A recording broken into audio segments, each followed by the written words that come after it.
What's going on, man? It's Pod Sun Radio. We back in the house for another very special episode. It's episode 83. You know what we've been doing, staying consistent, grinding, traveling, having fun, living our life, hollering at white girls, doing things, doing the good things in life, the things that matter. But anyway, I want to highlight out my sponsor before we get into it. That is All in Strength and Fitness, 1495 North Hayden Road, Scottsdale, Arizona, 85257. Go ahead and highlight my man KC. Tell him that the Pod Sun sent you. For the ladies, squats over shots, and for the niggas, try not to skip leg day. But it is Pod Sun Radio, man, and we back in the house one more again. Like I said, we got another special episode. Yes, sir. Today, who we got in the house is my man Terrell Wallace in the building. Is it Terrell or Terrell? Don't let me get it Terrell wrong. Wallace. Terrell Wallace. Okay, what's the difference in Terrell and Terrell? Because I even see Terrell Owens going off about that. Is it a beef? I mean, for me, it's like it's funny because the funny story is like my mom wanted to name me Terrell. And then my dad was like, hell no, it's Terrell. 2 E's, 2 R's, and 2 L's. So how often do you find yourself having to correct people on that? Honestly, quite often. It gets rather annoying. So if you're listening to this, my name is Terrell, not Terrell. I appreciate it. All right, so it's nice to have you in the building, man. I've been, trying to get you down for a minute. Yes, sir. So it's great to finally have you in. And so you from Portland, Oregon originally, right? Oregon, yeah. Okay. Actually, before you do that, you said we got a little bro in the house or a bro in the house. Yeah. Go ahead and introduce your man. What's good? Hey, it's your boy DT. You know what I'm saying? Follow your boy, DT on Instagram. Yeah. That's your camera right there. That one, you want to say that what's boy up, smooth, ain't he? like that. Yeah, follow your boy. Yeah. All right, so back to my man. All right, so it's tw.co on Instagram, right? Mm-hmm. All right, so talk to us about coming up in Portland and kind of like your childhood and things. Portland, man, I love Portland. Is home. Portland will always be home. Most of my life, I'm not gonna lie to you, I had an awesome upbringing. You know what I mean? My parents were financially stable. Everything was good. My parents made good money. They taught me a lot when it comes to morals, values, how to adjust. We actually grew up in the suburbs. And so I learned a lot. I learned a lot at a young age of different cultures and different types of people. And I think that helped me a lot. My parents were very, very strict. You know what I mean? My dad was, wholeheartedly basketball. My mom, my stepmom, she kind of laid off. You know what I'm saying? She was just like, you know what, I'll do my thing. You and your dad can do your thing. Yeah. And it's, it's crazy to see, what they instilled in me at a young age. And then I've been, been bringing to my brand and brought to everything I'm doing nowadays. And so it was a blessing, bro. I have no complaints. I got to travel all over the country to play basketball for AAU. Yeah. I played in high school. You know what I'm saying? I got a scholarship to play at an NAIA school in Idaho. Yeah. So that was cool. This was after I applied to go to school at Oregon State University, but I definitely didn't get accepted. Yeah. So my dad was like, either you get a job or you can go hoop. So I was like, hell, I'm naturally good at basketball. I really didn't work at it, just kind of thing that kind of came to me. And so I was like, I'm gonna go get a scholarship. So I went, called this coach. My boy was actually on the team already. I went. We had a tryout basically, so it was like an open gym. I did my thing, and next thing you know, I get a scholarship, and I'm playing ball in Idaho. Damn, bro. All right, so we got to spend some time on that. So, what was your hooping days? What position you played? Was you a point guard? Yeah, I was a point guard. I was point guard like all my life. In high school, like we literally had like a collegiate team. So I had 2 7-footers on my team. My 3 was at least 6'8", you know what I'm saying? And my 2 was at like 6'4". And I was the shortest one on my team. And this is in the high school. And it's like, I was blessed to I actually got nominated for McDonald's All-American. Shine moment. Damn, I need to see these highlights. Yes. So I definitely got that. I got that little certificate at my house, and that was pretty cool. But I was ranked in like 130 something in the nation for the West Coast. That's pretty fucking high. Yeah, on ESPN. So that was pretty dope. So basketball has always been my life. It was just something that it kind of took me places. That's how I got in high school. That's how everybody knew me. Yeah. I was considered with a jock or whatever. But basketball definitely, it taught me a lot about life and just being a teammate, being a leader. Yeah. And it's carried me through my career, honestly. Yeah. All right. Who's some of the notable players you played against? Oh man, shit. Brandon Jennings. Did any of these niggas dunk on you? Nah. The one, Brandon Jennings. I played against Kevin Durant. I played against Kevin Love. Yeah, Kevin Love. What is it? Mike Connolly, Greg Oden. Shoot, who else? Man, we done played against everybody. Derrick Rose was at tournaments that we were at because I went to the Adidas Superstar Camp, and that's where all the super athletes were. And I got invited to the UCLA camp, so Russell Westbrook was there at the time. Yeah, man. Yeah, so like basketball, like that really took me places. You know what I mean? And who else did we play against? That was nice. Michael Beasley. And this is like, this is back in the Oak Hill days, you know what I'm saying? So when he was Michael Beasley, no, I'm Yeah. just joking. And it's crazy because, like, Kevin Durant was like, at the time, he wasn't even a star player. It was Ty Lawson, because Ty Lawson was a star player on that team. It is, there's so many, like Chase Budinger. There's just so many reputable players that that I got to play against, I got to enjoy, and then like I learned so much. Just super talented individuals. All right, who'd you give the most buckets to? Oh, the most buckets, shit. I mean, none of them. They were never like no point guards. Brandon Jennings, he dropped a cool 30 on me. I'll give him that. Hey, the boy's nice. Yeah. He was nice for high school, and I ripped him one. I got a nice clean rip on him. I got a picture of it too.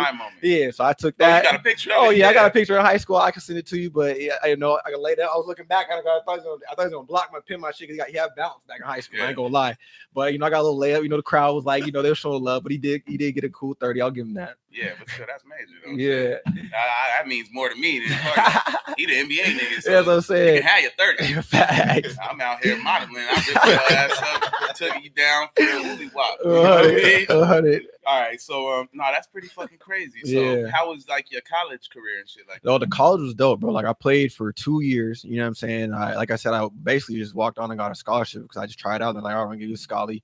Again, at that time, I didn't really care about basketball. It was just something I was good at. You know what I mean? It got me to school and it got me, to go to somewhere else and play in Idaho. You know what I mean? Yeah. I mean, only brothers on the team in the whole like county or whatever. Man. But after 2 years, I partied a lot, bro. Like, you know what I'm saying? I had a good time. I definitely got my college experience. These are stories we want to hear. Yeah, definitely got my college experience, and my coach was like, you know what, Terrell, playing on this team probably, just isn't for you. So he actually kicked me off the team, so I had to go home. Oh, you was turning up like that. Oh, yeah. I was having a good old time. I ain't gonna lie. I was having a good time. Bro, I was pulling up like Deion. Swear. That definitely was the case. But yeah, so after that, it's just like my parents gave me another option. They're like, all right, well, you can get a job or you can go to school and be a student. I was like, I ain't getting a job. So I'll go to school, be a student. And so I started going to Portland State. I don't know if we're still going into that, but I started going to Portland State. And I started going to Portland State, and like I was a student, and I've never been a student, just a regular student in my life. And that type of structure really wasn't for me. And so I ended up just going to I go to the rec center all day, every day, and just play basketball all day, every day. So I never really went to class. I'm sorry, parents. Y'all see this. I never really went to class. And then I was going to school for business and whatnot. And so, I looked at my business professor and I was like, okay, you make about $60,000, $70,000 a year. I'm like, I'm trying to be a millionaire. So you really can't teach me much because you haven't done it yourself. And so I really stopped taking college serious. You know what I mean? I started reading books. One of my mentors who's in real estate, he gave me a book called Rich Dad, Poor Dad. And when I read that book, it actually changed my life and my aspect, and the way I thought. And so again, that's why my business teacher, I was like, professor, I was like, yeah, you really can't teach me nothing. Yeah. Man. You know what I'm saying? Two different perspectives. Yeah. Shit from the first place. You can't even fathom the type of ambition somebody like you would have. Really. Facts. And that's like, while I was going to college, a girl from high school, we're just going to go into like the whole model, how I found modeling. A girl from high school actually reached out to me and said, hey, T, you should really go check out this, this casting is for Nike basketball. And I was like, she just said basketball. She didn't even say it was Nike. So it was crazy. I was like, I really don't want to do modeling. I've never done that. Being a hooper, you like, man, model, like that's whack. You know what I'm saying? And so I was like, you know what? I got nothing else to lose. I'm chilling. You know what I'm saying? I'm just going to school and shit. And so I ended up going to the rec center. They were doing the casting at the rec center. And it was funny because I was like, I'm just gonna go hoop. Everybody goes to rec just to hoop. So I was gonna go hoop. And then I was sitting right here like, man, I should just go to this. You know what I'm saying? Like, why not? I got nothing to lose. So I end up going, and then so I go in there, and I don't know what to expect, right? So like all these dudes in there, they're all models. They're not hoopers. You know what I'm saying? They're just models. So I'm looking, I'm like, you athletic, you know what I'm saying? Like, I'm like, you guys can't dribble. Like, I can dunk. Can't hold the ball. And I'm like, yo, I play collegiate basketball. I'm like, this is clockwork, you know what I'm saying? And they all had like, it was funny because they all had like, comp cards, and that's the little card, little portfolios and whatnot. Y'all had a bathroom selfie. He told me to bring. I took a picture in the bathroom and printed it off the internet. It looked like trash. And so literally, I walked up to the table, and I gave Shorty the picture. She looked at me and was like, "What is?" She like basically like, "What is this?" You know what I'm saying? I was like, "Hey, this is my picture. Yeah, it's my head. Yeah, it's my picture. It's my portfolio. Don't disrespect me. Yeah, for real. So that I gave it to her, and she's like, "Okay, go on this." And so they had us doing all these drills and all this. I'm like, oh, this is clockwork. So basically, I was just outshining all of them, and I fit the look. I was heavily tatted at the time. This is like back in like 2010. So that whole LeBron started, getting in the league and stuff like that. So that whole like being inked up. Obviously, Iverson was the GOAT for that, but LeBron was a leading Nike guy at that time, and so basically what they looked at me as like a little mini LeBron, and not in the sense of like his athleticism, but in his look for the typical like high school college athlete. Gotcha. And that's what really got me in the door, bro. That's a shine moment too. Yeah, that's what really got me in the door. Just the fact they was looking at you and thinking about LeBron. Yeah, they're just like, he's tatted, he fits the look, and that's crazy because people think like, I want to model for Nike, and I want to do this, I want to do that. There's a lot more that goes into it than just there's specs, there's certain sizing. You got to be a certain size in your feet, you got to be a certain size, you got to wear a medium. It's like you got to be like, there's like prototypes that they have, and that's where people get confused. Like, okay, I can be in shape, this and this and this. Okay, I'm gonna go model. You know what I'm saying? For Nike, like, no, it doesn't work like that. You know what I'm saying? If you can't fit a size 9, and I couldn't fit a size 9, I wear 11. So I squeezed my foot in the motherfucker. You know what I'm saying? I did what I had to do. And so there's like different things that go into that. And so I fit the spectrum. I was 6'1". You know what I'm saying? I'm not skinny. Still 6'1", right? Yeah. You feel me?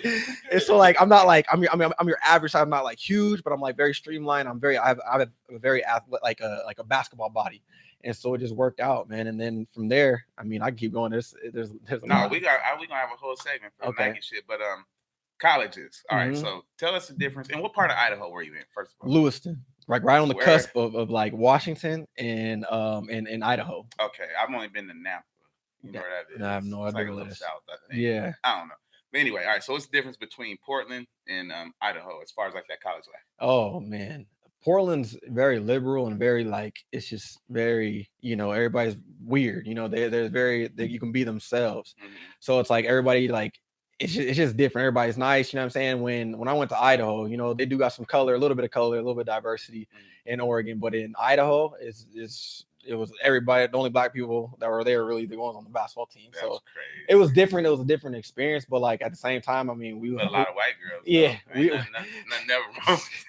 We was a hooper, so like so we was a hooper, so it made it, life was good, you know what I mean, because we were decent, and so like we got a lot of love, so I liked it, honestly. Tell us about the Idaho party life that you got kicked off the team for. Oh man, like we would go up to well, we also had, a small town, so we had a basketball house, and so we'd have parties all the time, invite everybody over, and baseball was real big, so the baseball players would have their parties at their houses and stuff like that, and it was lit, you know what I mean? And also Pullman, WSU is like literally like an hour away, an hour drive, and then Idaho State is like an hour drive, and so we go up there, and bro, it was, man, just too much fun, man.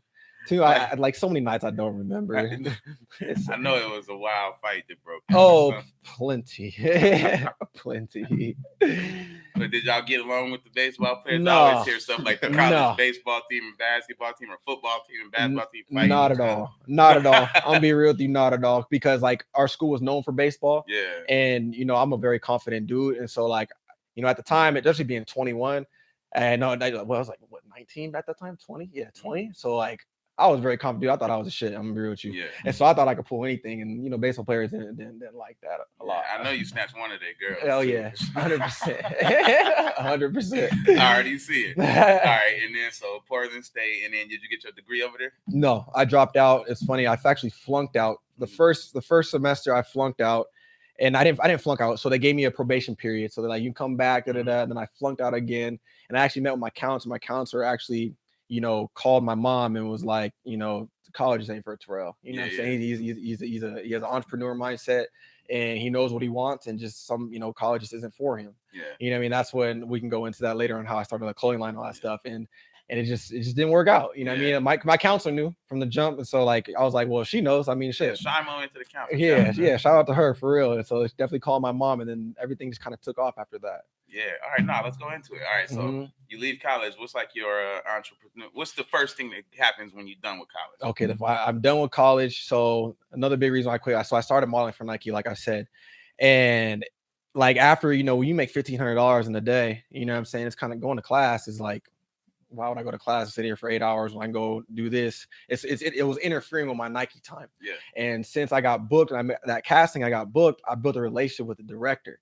And I'll never forget her, Karen Beck. Shout out to her. I literally we became so close that like in the beginning, like I went. I'm a very appreciative person, so if people go out of their way for me, like I let them know how much I appreciate them, and I tell them like thank you, like all the time. Yeah. That's almost like annoying, Yeah. you know what I mean? But like Nothing wrong with that, yeah, but man. I'm Good genuinely manners. appreciative, you know what I mean? And Mhm. like that's what my parents always raised me to be, Mhm. and so I ended up buying her going to Albertsons. I bought her like this. I'll never forget. It was like this oval, like it was white roses, and I Yeah. just bring it to her. One of my shoes. I said, "Thank you so much, for what you've done for me. Like you don't know how like dope this is. Like I Yeah. never thought I'd do this in my life, and Yeah. I'm just a very appreciative because when you go there, you start modeling. They think like when you hear the stories about different models and stuff, Mhm. they're very entitled. You know Yeah. what I'm saying? Like we need this right now. You know what I'm saying? Give me this right this. And I was very like I was more grateful. Yeah. Yeah. You know what I mean? So she took that and was like, okay, I'm gonna work with this kid. He fits what we want to do. Mhm. And I literally got booked like every other day, bro. Wow. Every other Shine day. moment. Yeah, bro. Every other day. And then like it just started catapulting. I started doing different categories. I started Mhm. doing Nike training. I started doing Nike golf, Yeah. Nike football, like literally at fit Golf. modeling. You did the golf modeling. That's Oh, dope. bro, I did golf for a year, bro, for Tiger Woods and Rory McIlroy. Oh, so they was taking you golfing and shit Oh too. For no, real, huh? no! I told him it was crazy. I told him they got shot at the first email I got. They get a tea time on everything. The first email I got, bro, they told me, they asked me, they said, "Will you?" Are you like, "Are you want? Do you want to model for like Tiger Woods' new line stuff coming out, Rory McIlroy's?" And I was like, "I'm gonna be real with y'all. I have never swung a golf club in my entire life." They're like, "Well, we don't need you to do that. We just need you to put on the t-shirt. Your size is perfect for t-shirt for the golf polos." Yeah. So it fit really good. And then again, I built relationships with them, and it's all about relationships, bro. And then Yeah. like they just kept calling me, man. And then the girl, I was talking about earlier, Karen, her best friend owned a modeling agency. Mm. And so she put me onto her, and then I started getting other gigs, and I started modeling for Adidas, Yeah. and I started modeling for like just crazy things. It's just Wait, like, so you the first dude to get to work for Nike and Adidas, probably? honestly, in Portland, it's pretty common. Yeah. Yeah, it's pretty Is that common. is Adidas in Oregon? Okay. Both headquarters is in that Nike's headquarters in Portland and Adidas I headquarters. know the Nike backstory a bit, but Mhm. who runs Adidas? Oh, I honestly don't even know. It's crazy. I don't even know who runs the whole Adidas. Kanye? No. Yeah, right. I mean, shit, low key. At this point, all right, nah, but okay, so keep going. Yeah, so like I said, I started doing all that, and it was a blessing. Like, and I branched out. I started doing Adidas, but mind you, like my mom worked for Adidas for like 20 years. My uncle still works for Adidas now, and so I already had like a low key connection, but I didn't never model for them. And once I got on the agency, it kind of took off even more because I started getting different shoots, and it literally changed my life. And that's what catapulted like my entrepreneurship, because I'm like, yo, I'm making all this money. Like, yeah, I went to the club and turn up, but I was like, yo, I wanted. This was social media, like Instagram just started popping, 2010, bro. You know what I'm saying? So like when all that started popping, I'm like, I didn't know Instagram was out that long ago. Somebody told me that the other day. I was like, I never knew that. yeah, and like it's crazy because at the time it wasn't all that. I was using Twitter, bro, and so I was like, I'm gonna take this money, I'm investing into my first brand. My first brand was Rebel Minds, and that was my first clothing line I ever did. And it's just crazy what I went through in my college dorm at the time when I was modeling and going to school. Like I would sit in my room and I would go on Twitter and I just go follow thousands of people, bro, just like this, just every single day, just to build my reach. Smart, yeah. Just to build my reach. Cause I'm like, I don't know how else I'm gonna get this out. You know Yeah. what I'm saying? Like, so literally, bro, I was literally sitting hours every day. And that's why I started my first clothing line called Rebel Minds. And the first celebrity I had to like co-sign, I got a picture of it too, was DJ Mustard. Oh yeah. That's So nice. it was real dope. So like that's really like that's how all that entrepreneurship level from Nike. That Nike. shit is super major, and I like how you actually told that story. But what I want to kind of paint a picture for is how, and I mean, you don't got to give us too much on this, but was it lucrative for you?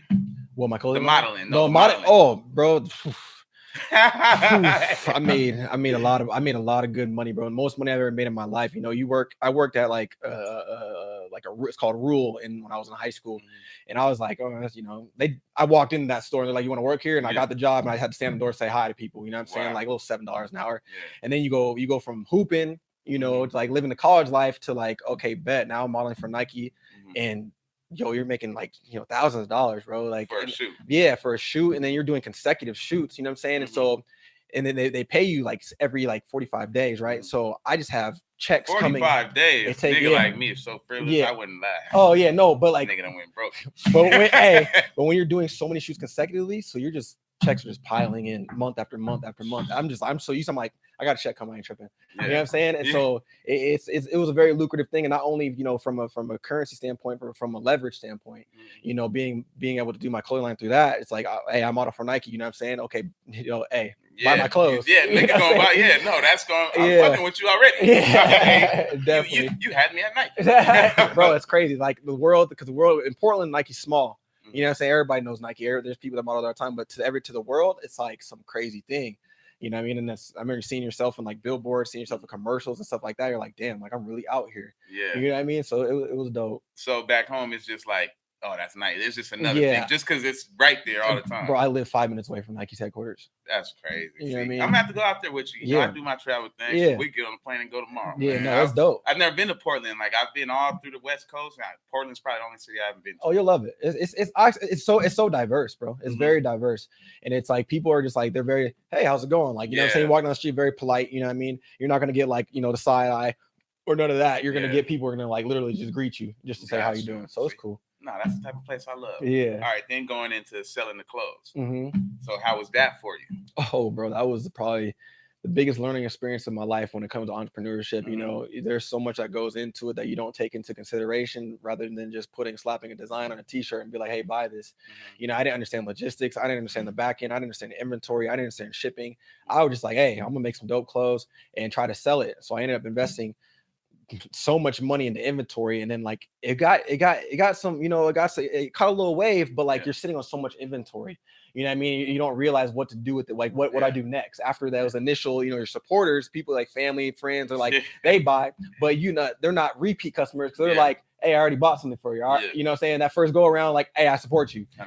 You know what I'm saying? So if you're not reaching to an audience that's like, strangers, it's not going to take off. And I didn't know at the time, I didn't know what I was doing.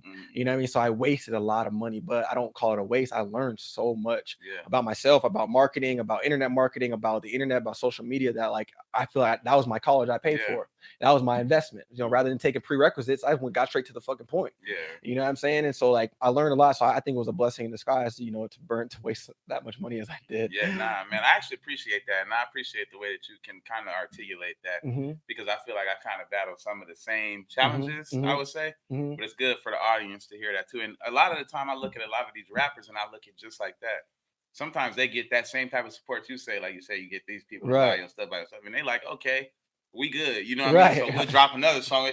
No, if you ain't reaching out to the strangers in some shape, form, or fashion, it ain't gonna fucking work, dog. Like, so I appreciate you articulating that point for sure. Definitely. But and what does your family think about like the moves that you making at that point? And do you have like kids or anything like that? No, I have no kids, and but like my family, bro, I have the biggest support system in the world. Like all my life, my dad always told me you can be anything you want to be. You're a king. You're the greatest. My mom, her own mom, she calls me the chosen one all the time.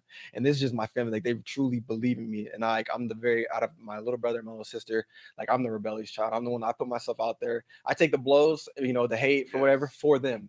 So they have an easy path. So they can be like, hey, Terrell, Terrell's made a fool of himself a couple times, in order to put himself in a position to where we don't have to worry about that, so they can still be their own person, and I love that. And I don't mind that because I know how valuable they are, and I know what they're capable of. And so like, I've had a greater support system, bro. I can't sit here and be like, I've never had nobody believe in me. I've had people fucking believe in me, and like truly, and then it's resonated with me. That's why I try to instill the same belief into everybody I know, my boy right here, and everybody. I try to still believe. I feel like that's my purpose in life, is just to bring confidence to others. Nah, you do that because it resonates. Like this is the first time I got to kick it with you for real, but it resonates just through seeing what you're doing. I'm not the person who look on Instagram like, oh, this, that. Nah, I can see through bullshit, and I can see what's what. I can see who's actually pushing content versus who's smiling, taking pictures. You know what I'm saying? So that shit resonates for sure, man. So for sure, keep doing that thing. I appreciate that. But one thing I do see, you got a lot of girls on your page. I think I follow some of the girls on your page for sure. You got a girl? I do not have a girl. Okay, perfect. You ain't got to worry about too much. But Man, we gonna start hanging out with some of them girls out here? Where they be coming from in your comments, man? What's happening? Bro, it's like when we first got to AZ, like we had, I ain't gonna lie, we had a little software, me and my boys. And what's the DMs like after that? I didn't mean to cut you off. The DMs are cool, you know what I mean? We try to keep it chill, you know what I mean? Like, I've shot my shot plenty of times, you know what I mean? But like I'm also like I'm trying to build a brand. So I want people to represent what I'm trying to create. I know what I mean? Coming for you, bro. I know it because I get some of them and I ain't, I just be chilling. So it's cool. I try to stay low key. Like I'm not out in the scene that much. I'd rather be at the crib. You know what I'm saying? Like I'm really trying to build this empire. And I feel like if I can build this, I can be set. And then when the time comes, the time comes. But I'm focused right now. Okay. Any what I kind of want to know is some of your short-term goals, long-term goals, and maybe what your goals were before. Maybe maybe I don't know. Maybe you changed into this and you never knew you wanted to do all this. Oh, I'm 100%. Entrepreneurship. Just like any young hooper. Where we going? To the league.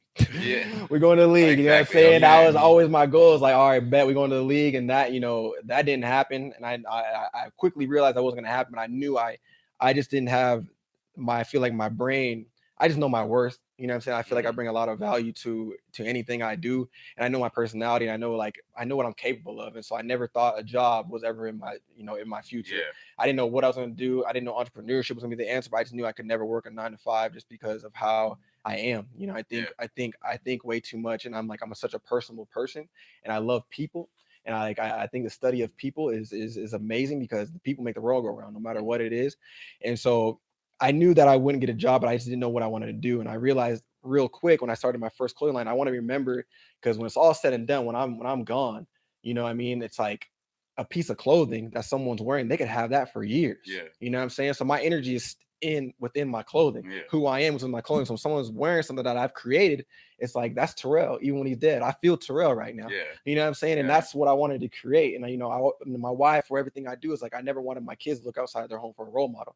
You know what I mean? I never wanted them to look at LeBron, never look at like Beyonce. I wanted them to be like, look, I want to be just like my dad and better. Yeah. You know what I'm saying? Because of the values he's instilled in me and the values that, and the morals that he's instilled in me and, his leadership and his ability to create something that's going to leave when I'm gone.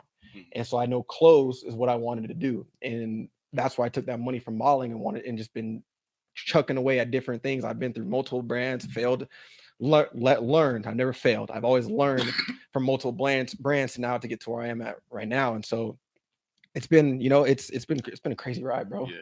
It's been a crazy ride. But so my short-term goals right now is, to relaunch all my TW.co brand right now. And get, really lead with fitness. You know what I mean? Fitness, I'm not gonna lie, I've been getting right with God, bro. Like I've always been, my parents have always been to church. My parents have always, my parents have always wanted me to, go to church. Not that I didn't believe, it's just I always believe that every individual is a God in themselves, because at the end of the day, when you're thinking about God, you're thinking about a belief, a hope. And if people, every individual is like, look, if I believe in myself, I am a God-like figure. You know what I'm saying? But then when I get to now, it's like, well, yes, we are godlike figures, but we need to, give it to somebody else as well. Whatever energy that is, whatever it's the universe, whatever whatever you believe in, we need to give it to somebody else and talk to somebody else. Because you can only do so much for yourself. You need some type of guidance from another source. And so ever since that, I've been just listening rather than I just been listening. And then I feel like my God is telling me, hey, fitness is your outlet. Yeah. So you feel like it's been changing? Changing bro, my mentality, everything, the way I think. It's just like, I know fitness is my way because it's something that like comes very natural to me. And I know it doesn't come natural to everybody else. No. And so for it coming natural to me, I feel like God gave me that gift to help instill belief in others to do the same. Yeah. You know what I'm saying? That's why he made it easier for me so I can make it easier for other people, even though it is harder for some other people. And so ever since I did that, bro, I was like, I've been just pushing the fitness agenda just hard, and then bringing the clothes after that, and just that's to leave the legacy, really. Yeah, hell no, man, you're doing your thing, man. Like I said, I'm happy to have you here. Thank you, I want to give you the floor right now to kind of any messages you want to push out, maybe anything you want to advertise, and shout outs, anything like that, man. Oh man, first and foremost, I want to thank you for letting me get on it, bro. It's a long time coming. I know we talked about it before, and I mean, I'm happy to be here. The setup you got, what you're doing, what you're creating is awesome, bro. And Appreciate it, you're man. definitely leading by example for young African American men and yes, for men in general to like, just get started. Yeah. Half the time people have all these ideas of what they want to do and everything, but they're so scared of failure that they don't get started. Yeah. And some people are so scared of success because it's like it's people fear the unknown. That's a real that You shit. know what I'm saying? And a lot of people are just directly scared of success. Success. Like You a know lot what of I'm people saying? don't, some people will know just what they need to do and they're like, I ain't. Exactly. Like they'll know and they're just like, if I get there, what it's really not about, what, if I'm gonna fail. So it's like, what are people gonna think about if I do succeed? You know what I mean? Like, how are people gonna perceive me? People are more worried about what other people think about them rather than what they think about themselves. To truly be self-aware with yourself, that's really what the agenda I'm trying to push for people out there is like, look, be self-aware, love yourself, don't worry about what other people think about you, and grind, put your head down, find your purpose, find why you do what you do, and make sure that when you do find your why, don't think on the surface level, because people always talk about, I'm doing this for my mom, I'm doing this for my family. You got to think about, like, why are you doing this for your mom, why are you doing this for your family? Yeah. I like to do the comparison of thinking like, finding your why is like an onion. I mean, I love this. I have to say this, but this thing is when you find the onion, because a gentleman actually told me, he said, if your why doesn't make you cry, it's not strong enough. And that stuck with me since I was 21 years old. And this kid was younger than me. And I try to bring this like analogy where, if you have an onion and the why is your onion. And so when you peel back the layers of an onion, eventually you start to cry. So if you say like, look, my why is my family. Why is your why your family? This is the first layer. My family, because they've instilled so much value into me and so many great morals, and they've taught me things that that nobody else could. Okay, that's the second layer. Let's go to the third layer. They've taken care of me. They put food on the table. You know what I'm saying? They've done things for me that when times were tough that they couldn't do for themselves, but they put me first. Okay, we're going to the third layer. They love me unconditionally no matter what I've done, no matter who I am, no matter where I'm going. They love me unconditionally. And ultimately, you bring out the next layer. Whatever it is, you're gonna cry once you break down those layers. You know what I'm saying? And that's when you really try. That's when you really, really, really find why you do what you do. You really find your motivation. But until you get to that point, you're always gonna be like, if it's that surface level stuff, I want to do it for my family, you're gonna quit. You know what I'm saying? Whatever you do. So whatever it is that you're doing, find your why and your purpose on life. And, and I guarantee you that will take you and excel you to great heights, and people will follow you, and, they will love you because you don't know. Your why. Yeah. Find your why, man. And then people will follow you to the grave. And that's how you're gonna leave your legacy. And so, I mean, again, we're launching our brand, my brand. My boy's a part of it too. And I would have brought him more into it, but I didn't even get him set up right. So the mic kind of in his face on the camera. Oh, you good? And so, keep talking about the brand. So we bring the brand. We're about to bring this fitness, game a long way. We're gonna, just really push the agenda of, living a healthy life, while also, supplying dope clothes, and also being a part of, different companies like Live Fit and Randall, who's been my biggest mentor. So shout out to him. He's taught me a lot, and so we're gonna be doing the same. It's not the same thing, but our own thing as well, while also being a part of that. But we have a lot coming, as far as workout programs and, teaching people how to build personal brands, because I think it's very valuable to learn how to build a personal brand in 2019. There's different skill set that you need to learn. Being an internet marketer, just, showing, showing the aesthetic of who you are. That's only goes so far. You know what I mean? If you have to provide, eccentric value to the market, and, teaching people how to open up to social media, teach people how to, really deliver a message, and, give people a reason to follow you for the long haul, not based off who you are aesthetically and materialism, but who you are as a whole person. 100%. I'm gonna need those services. Yeah, and that's what we're trying to, that's what we're trying to create, and that's what we're trying to push coming in 2019. And then any shout outs, man? Shout out to my family, shout out to my little brother. I love that dude more than anything in this world. He is my inspiration, and I literally grind for him. And shout out to everybody who also support me, who really supports me even when I didn't have much, and really, stuck by me through the bad times and the good times. My man right here. I got my man Emery, shoot, my James, Berto, Devon, and those are people like that I really care about. I mean, that really stuck with me through all the good times and all the bad times. So shout out to them for always keeping my head level and keeping me humble. And yeah, Randall, obviously, he's taught me a lot. My boy Micah, out here in Phoenix, he's taught me a lot, took care of me when I needed him most. And that's really it, honestly. Hey man, it's been Pod Sun Radio. We've been here for another special episode 83. Hope you stick with us. Hope you stick with my brother Terrell Wallace.